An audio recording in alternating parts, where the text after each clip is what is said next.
I couldn't decide blue walls and blue furniture, and they were actually free. It's not really what you're supposed to do. Something like $20,000 each. I will never do grey again. We have big renovation plans for this house, but we weren't quite ready to start renovating just yet. So we were faced with a challenge. How can we do temporary improvements quickly and cheaply? Because this was just a temporary renovation, we had to keep all of the main components of this room. So we wouldn't change the size, the doors, the electric fireplace. The most notable thing in this room, of course, is the wall color. We didn't want to do basic white. We thought, why not do something interesting? Because it's temporary, it felt like there was less pressure, and if it looked awful, it wouldn't be the end of the world. I wanted to do something that I'd normally be too scared to do. The wall color is called Dolphin.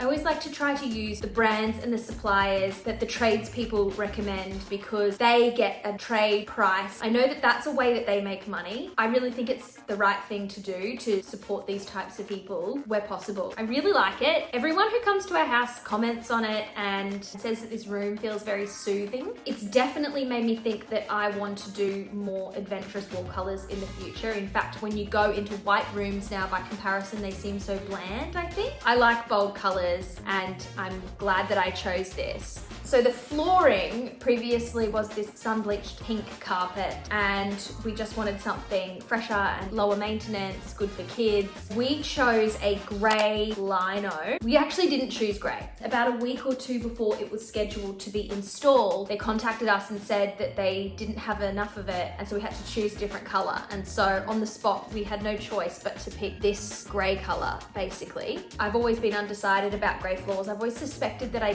don't like them. And now that they're in here, I definitely don't like grey floors, and I would never do them again. I just think it's sad, it's drab, it looks dead. It just like has the energy sucked out of it.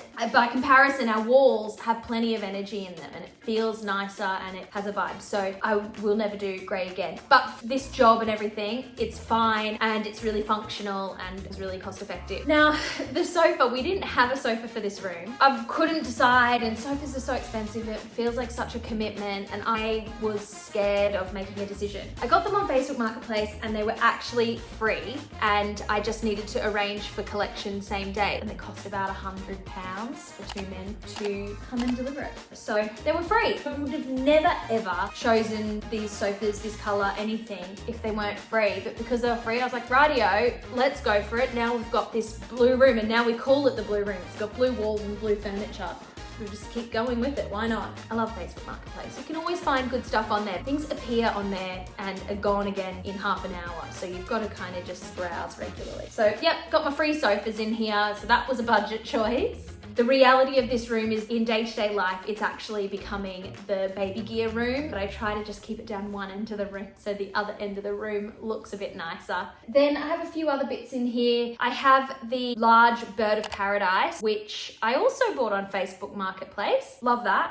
It definitely makes the room feel fresher, and I do think it's always worth spending a bit more money to get a bigger plant, because when you have lots of little ones, it can look a bit junky sometimes. I've definitely done that in the past.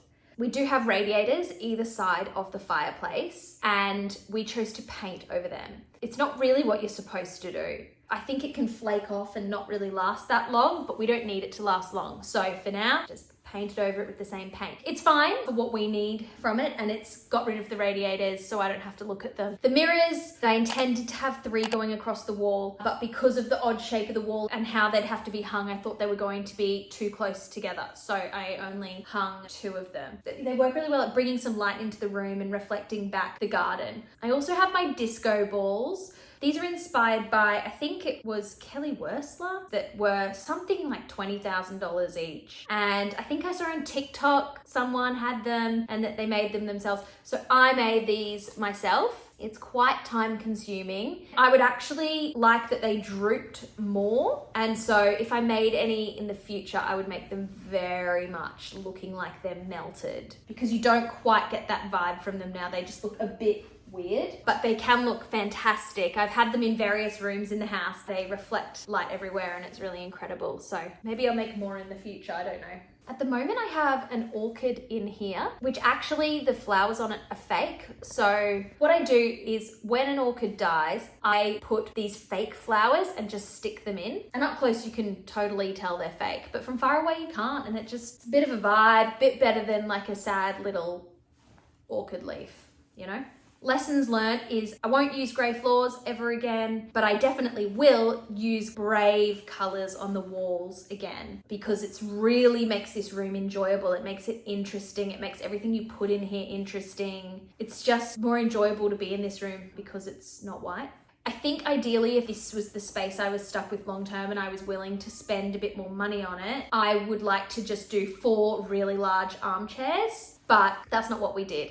Obviously the renderings look so much better than what the actual room looks like, because when I'm doing those renderings, there is no budget. It's really fun to pretend that I can have unlimited access to money and tradespeople, but in reality, that is not the case. It's good to see how nice this room could be, but where we've landed isn't that bad. So it definitely is an enjoyable room to be in, and I'm really happy with it.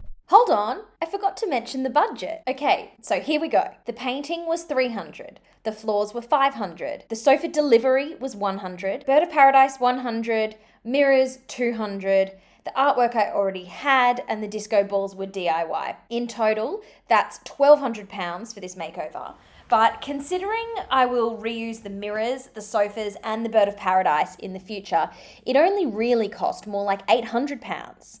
I think we've done a really good job at improving this room cheaply while we wait to start our big renovation project.